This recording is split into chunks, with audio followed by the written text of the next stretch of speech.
ਇਹੋ ਜਿਹਾ ਹੀਰਾ ਬੰਦੇ ਦਾ ਖੜੀ ਜਾਵੇ تو ਉਹਦਾ ਕੀ ਹਾਲ یعنی اس کی آپ بات سنو کہ یا اللہ جن جن لوگوں نے پاکستان کو لوٹا ہے اس میں جتنا میرا حصہ لوٹا ہے میں نے سب کو معاف کیا، اور صرف لائک لینے کے لیے جھوٹی خبریں، چند پیسے اکٹھے کرنے کے لیے بہت لوگوں نے تعزیت کی، لیکن اس موقع پر کچھ لوگوں نے بہت منفی کردار ادا کیا۔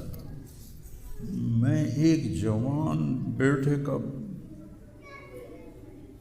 کی میت اٹھا رہا ہوں اور اس کو قبر میں اتار رہا ہوں، اور سوشل میڈیا پہ کیا کیا میرے ملک کے انسانیت ہی بھول گیا ہے، اسلام کو پتہ نہیں کیا بنا دیا ہے۔ اسلام تو آتا ہے جب نبی کی زندگی سامنے ہوتی ہے، تو کوئی خوابوں پہ تبصرے کر رہا ہے اور کوئی میرے اوپر تنقید کر رہا ہے، کوئی میرے بیٹے کو کہہ رہا ہے مولوی کے بیٹے نے خودکشی کر لی، تو بتاؤ میرے اوپر کیا گزری ہوگی اس سے۔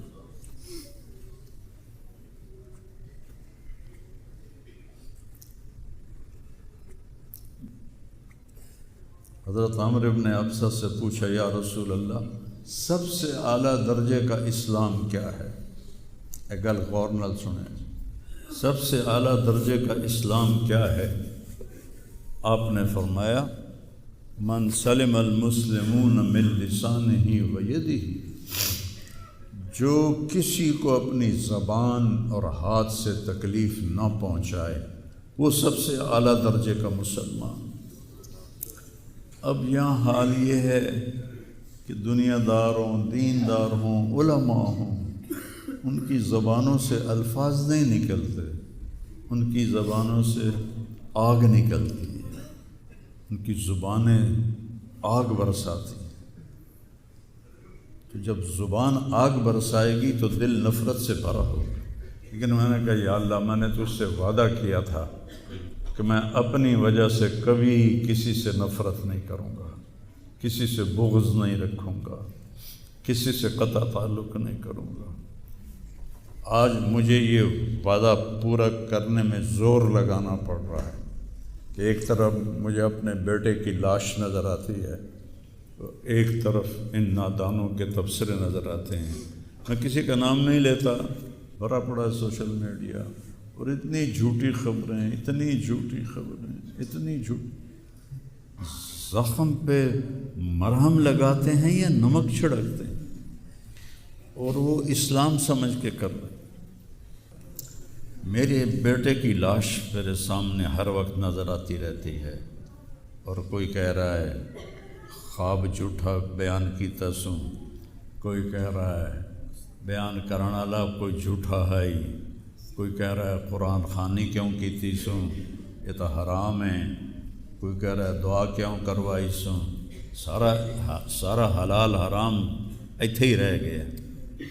ایک زخمی باپ کے زخم پر پھنبا رکھنے کی بجائے میں نے بڑے انسان زندگی میں صدمے دیکھتا ہے، ناگواریاں دیکھتا ہے، میں نے بڑی بڑی ناگواریاں دیکھی، لیکن عاصم کی ناگواری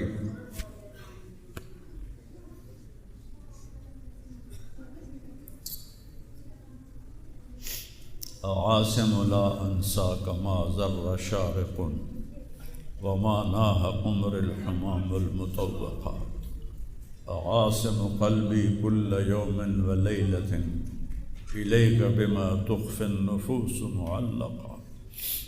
یہ حضرت عبداللہ بن ابو بکر کے اشعار ہیں جو میں نے تھوڑی تبدیلی کے ساتھ آپ کو ذکر کیے ہیں کہ اے عاصم جب تک سورج چمکتا رہے گا تیری یاد میرے اندر تازہ ہوتی رہے گی، میں تمہیں کبھی بھلا نہ پاؤں گا۔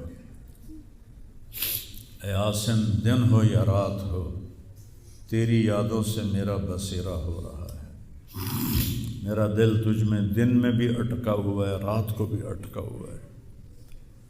یہ اس وقت میری حالت ہے، تو میں اس کانپتے ہاتھ کو دیکھتا ہوں، پھر یہ شعر پڑھتا ہوں، ترکت اباک مرعشۃ یدا، تو نے کس حال میں باپ کو چھوڑا کہ اس کے ہاتھ کانپ رہے ہیں، وَأُمُّكَ لَا تُسِيغُ لَهَا شَرَابًا، اور تیری ماں کا سینہ اتنا گھٹ گیا ہے کہ اس کے اندر پانی بھی نہیں جا رہا، جو سب سے آسانی سے چلا جاتا ہے۔ یہ کیفیت ہو ماں باپ کی، اور کوئی مولانا اٹھ کے تبصرے کر رہا ہو، کوئی مفکر اٹھ کے تبصرے کر رہا ہو، بتاؤ میرے اوپر کیا گزری ہو۔ اس لیے میرے نبی نے فرمایا کہ زبان کو روکنا ساری شریعت کا خلاصہ ہے۔ دین بیان کرتے ہوئے جن کی زبانیں زہر بن جائیں اور شعلے برسائیں، ان کو بھگتنا پڑے گا آخرت میں۔ میں نے اپنا حصہ معاف کر دیا، میں کہ یا اللہ میں نہیں چاہتا، میری توبہ کہ میری وجہ سے تیرے محبوب کے کسی امتی پر کوئی تکلیف آئے، میں نے سب معاف کر دیا۔ لیکن اللہ کا نظام تو چلتا ہے پھر، اور صرف لائک لینے کے لیے جھوٹی خبریں، چند پیسے اکٹھے کرنے کے لیے، وہ یہ نہیں جانتے کہ ایک باپ کا زخمی جگر اور کتنے زخم گہرے ہو جائیں گے تمہارے چند پیسوں کے لالچ، اور کرنے کو کوئی باتیں ہیں نہیں۔ اور جو اس قسم کی واہیات بولتا ہے اس کو لوگ سنتے بہت، کوئی مثبت بات کرتا ہے تو اس کو سنتا کوئی نہیں۔ میں نے اپنا دکھ آپ کے ساتھ شیئر کیا ہے، اور آپ کو نصیحت کرتا ہوں اپنی زبان کی حفاظت کریں۔ میرے نبی نے کبھی منبر پہ کھڑے ہو کر کسی کو برا بھلا نہیں کہا، عبداللہ بن ابی کو بھی برا بھلا نہیں کہا، مجلس میں بیٹھ کر کسی کو برا نہیں کہا، اور تو یہ کرتا ہے، مرتے دم تک آپ نے یہ کسی کو نہیں کہا۔ کسی کی کمی بھی دیکھی تو نظریں جھکا لیں، اس کی کمی کو اچھالا نہیں۔ ہمارے ہاں، ہمارے خطیبوں کے ہاں یہ دین بن چکا ہے کہ ان کے سامنے میرے نبی کی سیرت نہیں ہے، تو میں آپ کے سامنے ہاتھ جوڑتا ہوں، ویسے بھی کسی کو اپنی زبان سے دکھ نہ دیا کرو۔ چہ جائے کہ ایک جوان بیٹے کی موت کا غم لیے ایک زندہ لاش پھر رہی ہو، اور اس کو پتھر مارے جائیں، اور اس پر اپنے غصے کو نکالا جائے۔ بڑے دکھ کی بات ہے بھائی، بڑے درد کی بات۔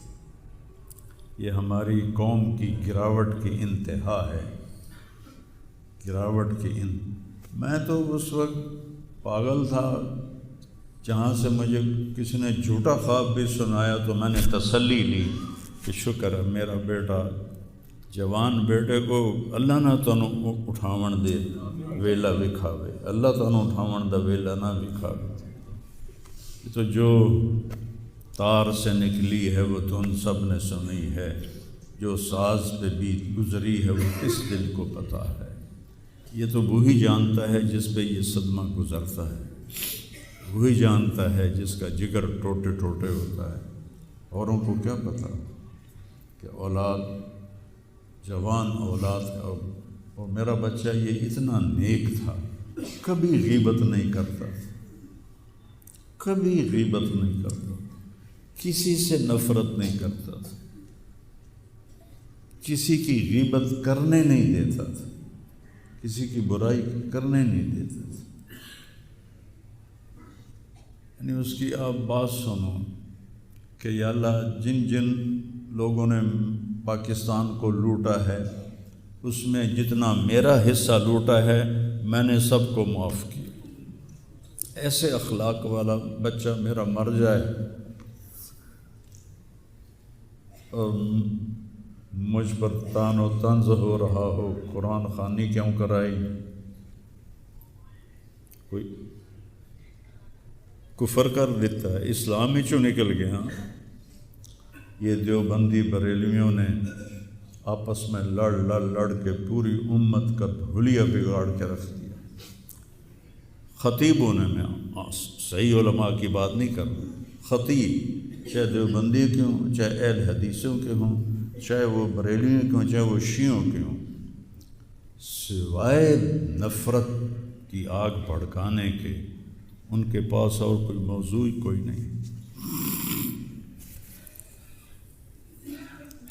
آج میں گیا ہوں اپنے، صبح بہت میرا سر بھاری تھا تو میں سیر کے لیے فجر کے بعد نکلا، اپنے مین فارم پر پہنچا تو وہاں نوکر کھڑے تھے، تو ہمارا ایک نوکر ہے شبیر اس کا نام ہے، تو وہ میں نے ایسے ہاتھ بڑھایا ملنے کے لیے، کہا میاں صاحب عاصم میاں طرح ساڈے نال مل لو، انج نہ مل لو۔ میں کیا وہ کیویں ملدا ہے؟ ہمارے ہاں زمینداروں میں نوکر اور زمینداروں کا آپس میں بڑا فاصلہ ہوتا ہے، وہ جب ہمیں ملتے ہیں تو یوں جھک کے ملتے ہیں یا گوڈے پکڑتے ہیں اور اپنے آپ کو پیچھے ہٹا کے کھڑے ہوتے ہیں۔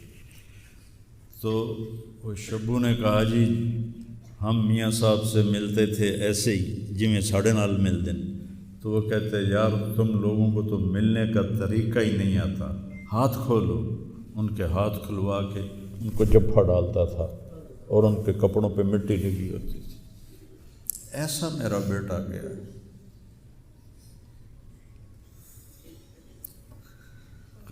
نوکر کے منہ سے نوالا نکال کے اپنے منہ میں ڈال کے کھا لیتا تھا۔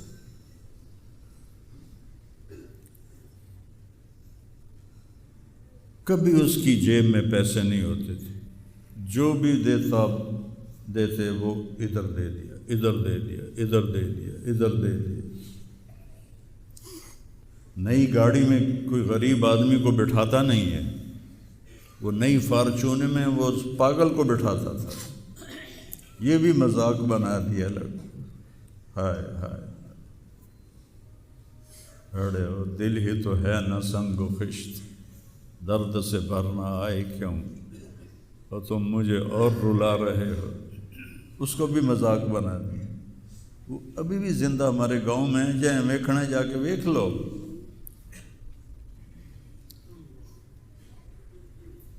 اور اس نے کہا کہ میرے رب نے میری بخشش کر دی اس ملنگ کی خدمت کی وجہ سے۔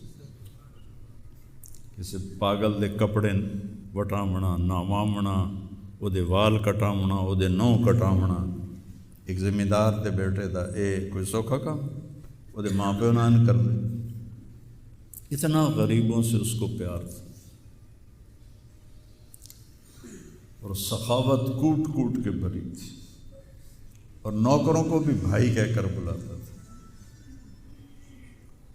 ہم لوگ بلاتے ہیں اوئے ایدے آ، ہمارے جو ہم نے اپنے والدین کو دیکھا، چاچے تائے بابے دیکھا، اوئے برا، کہتا بھائی ادھر آئیے۔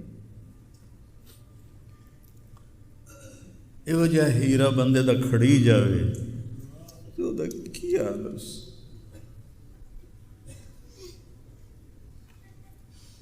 شرم ہی نہیں آتی لوگ کم بختاں نوں 4 ٹکے یا سستی شہرت لین واسطے